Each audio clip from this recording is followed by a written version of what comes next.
بنروح نكشف وبيطلب منا فحوصات وعملية.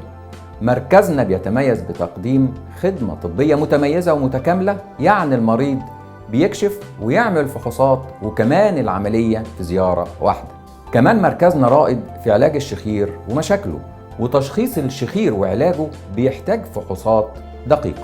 عشان كده المركز مجهز بأحدث المناظير الخاصة بالشخير والجيوب الأنفية والحنجرة، سواء كانت ريجيد أو فليكسبل، والمريض بيقدر يشوف مشكلته على السكرين، سواء كانت لحمية، سواء كانت حاجز أنفي، سواء كان سقف حلق، وبياخد تقرير كامل ومصور بحالته.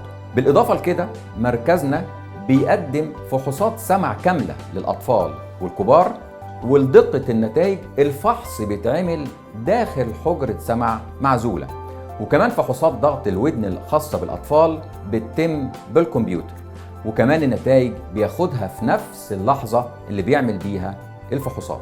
كمان المركز فيه قسم خاص لسماعات الودن لضعاف السمع. متواجد في مركزنا أحدث أجهزة الليزر العلاجي لعلاج حالات العصب السابع، طنين الودن والدوار. كمان متواجد أجهزة الراديو فريكونسي اللي هي التردد الحراري اللي بنستخدمها في عمليات الأنف والحلق بتخدير موضعي وفي دقائق صغيرة. مركزنا سباق في فكرة الكشف والفحص والعلاج في زيارة واحدة، عشان كده طرق علاجنا كمان مواكبة لأحدث تكنولوجيا في العالم، وهو تكنولوجيا الكوبليشن، وده طفرة في عالم الأنف والأذن والشخير. بالكوبليشن بنودع طرق استئصال اللوز القديمة زي الكي والخياطة والغرز وكمان الليزر، واللي كان بيصاحبها آلام ونزيف ومضاعفات. يعني الطفل بعد العملية على طول مش هيحس بألم، وهياكل وهيلعب وهيسافر. كمان الكوبليشن لعمليات الشخير وغضاريف الأنف وتجميل سقف الحلق واللهاه تحت تخدير موضعي بدون ألم وبدون نزيف وبدون تخدير وبدون قعاد في مستشفى وتضييع وقت وفلوس. كمان بيشرف مركزنا بالتواصل مع المرضى من داخل وخارج مصر، بحيث هيكون الكشف والفحوصات والعملية في نفس اليوم، وده كله مش هتلاقوه إلا في مركز.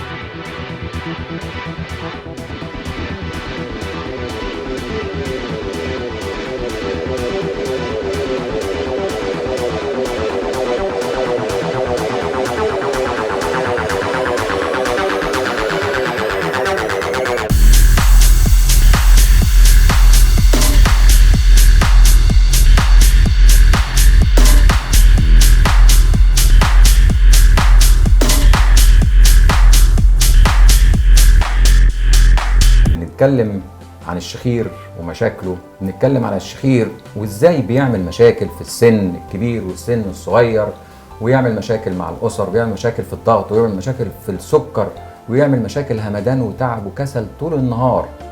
لكن لما يبقى معانا حالة عندها 66 سنة وعندها شخير وعندها خنقة ونصحوها اوعي تعملي العملية، هل فعلا سمعت نصيحتهم وما عملتش العملية؟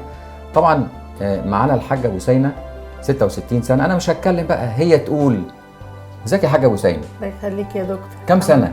66. معقولة 66 سنة يا حاجة بوسينة وتروحي تعملي عملية شخير وعملية لوز وعملية سقف حلق؟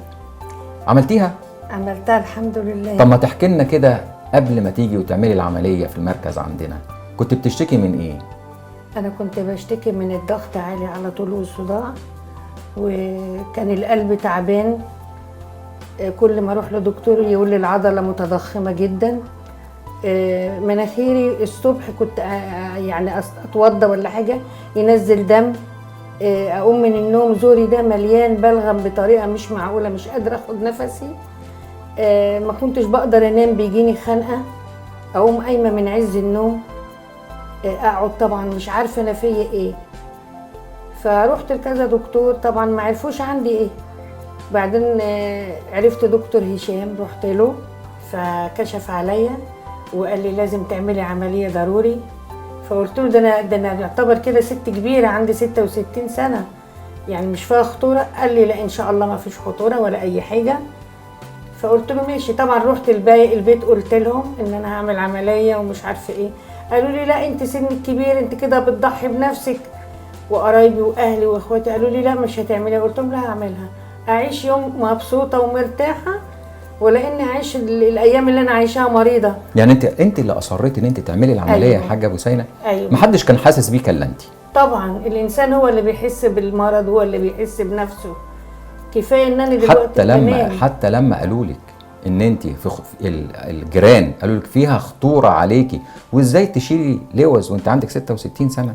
ايوه قلت لهم مش مشكله عندي، المهم ان انا اعيش يوم مبسوطه ومرتاحه، افضل ما اعيش الايام اللي انا عايشاها تعبانه ومريضه وكسلانه ومش قادره. وعملت العمليه وشلنا لك اللوز الحمد لله، وسقف الحلق تجميل كله. بقالك كام سنه عامله العمليه؟ كده بقالي سنتين. سنتين؟ ايوه. من بعد السنتين قولي لي، من بعد العمليه كده ايه اللي اتغير فيكي؟ كل حاجه.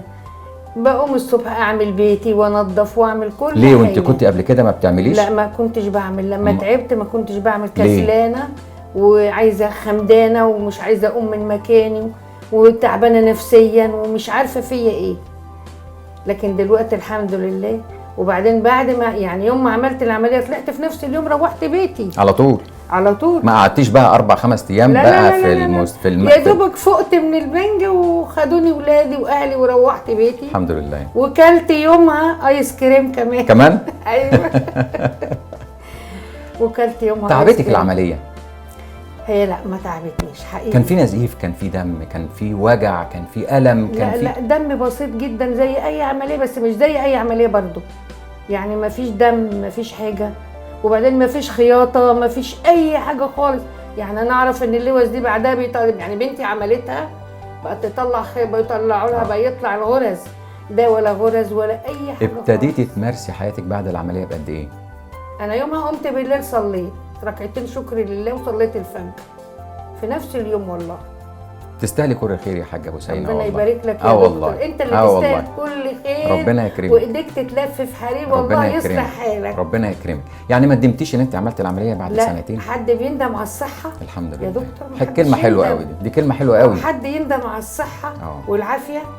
وانا جايه ونمشي على رجليا ولا في اي حاجه، وبركب مواصلات واصلي الفجر وكل حاجه. بس اللي يحسدوكي بقى، بس اللي يحسدوكي.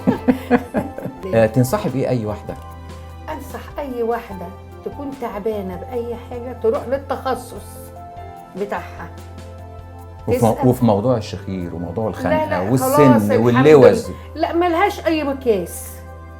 فخلاص بقى، خلاص اتحطمت القاعده بتاعت زمان. انت اللي حطمتي. ان الواحده ما تعملش عمليه دي كبيره رغم ان عمري ما اشتكيت باللوز وانا طفل. ايوه عمري بالعمر والله ما اشتكيت بيها. هي كانت متضخمه وكانت مترهله.